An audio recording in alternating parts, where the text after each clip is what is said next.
The government shutdown, if that were to occur, would be pretty negative for risk assets. So you'd want to be in something defensive, dollar or gold, something like that.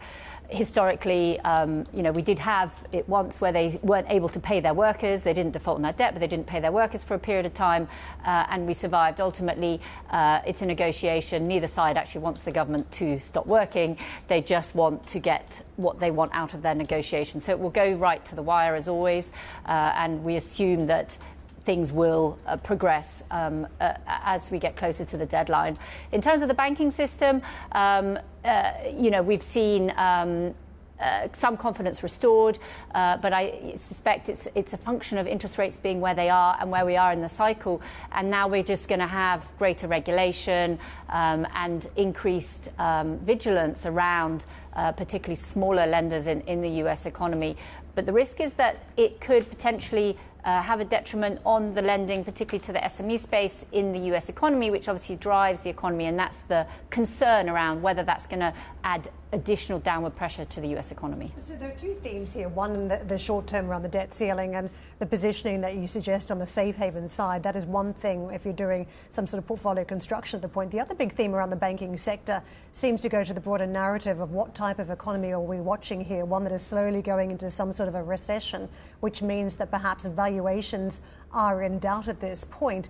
What do you make of just how confident we should be about the fortunes of growth stories in the United States at this point because of that potential diving off a cliff into a recession? Yeah, exactly. And I think, the growth is definitely slowing. It's going to be near zero, whether it dips below or not.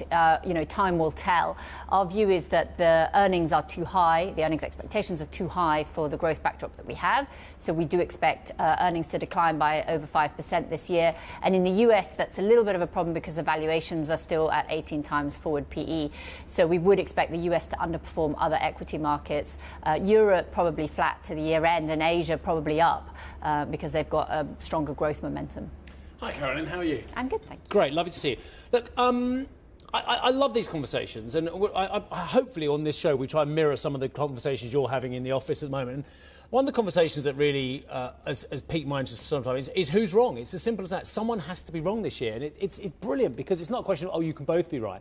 Either the Fed is wrong, getting this badly wrong, saying, no, we're going to stay the course, we're on 5 and 5.25. Or actually the market's wrong, giving a 41% probability that rates will be as low as 4.5% this year, 29% that they'll be at 4.25, and a 21% that they're going to be as low as 4.75. And I appreciate I picked the lower end of the range for the target range as well. So simple question, not a simple answer, I know, but who's wrong and who's right? Well, in theory, the market should be the weighted average of all of the different probabilities out there, is what it should be saying to us.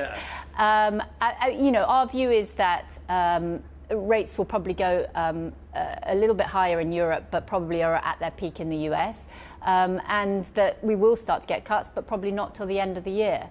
Obviously, the risk is if you move rates higher in the nearer term, then you're more likely to have to cut sooner as a result of that if the growth slows down faster. But we've all learned, we've all relearned, and the example of 76 to 80, was it 74 to 82 this episode of inflation lasted in the United States, and one could call it 2 episodes of inflation. One could say it was exacerbated by central banks lowering rates too early.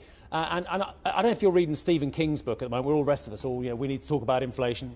And he's like, you don't worry about growth until you sort out inflation. That is the lesson from history. Sort out inflation and then worry about growth. Is the market trying to force the Fed to do the wrong thing? Well, ultimately, the Fed has been more focused on inflation in recent months, right? Because eventually, because they've been hiking even as growth is slowing. But let's not forget, inflation is coming down, particularly in the US, right? It's not really moving in Europe that much, but in the US, it has come down. It's halved. So yeah, it's halved to only 250% of the level it should be. Yeah, yeah, we're only at 5% now. Got it. But as we move through the energy and the food price peaks, which they can't really control, that comes down further, and then it's around the domestic pressures, and that's what they're trying to control, is to slow the growth, slow the labour market by raising rates in order to bring the domestic inflation down.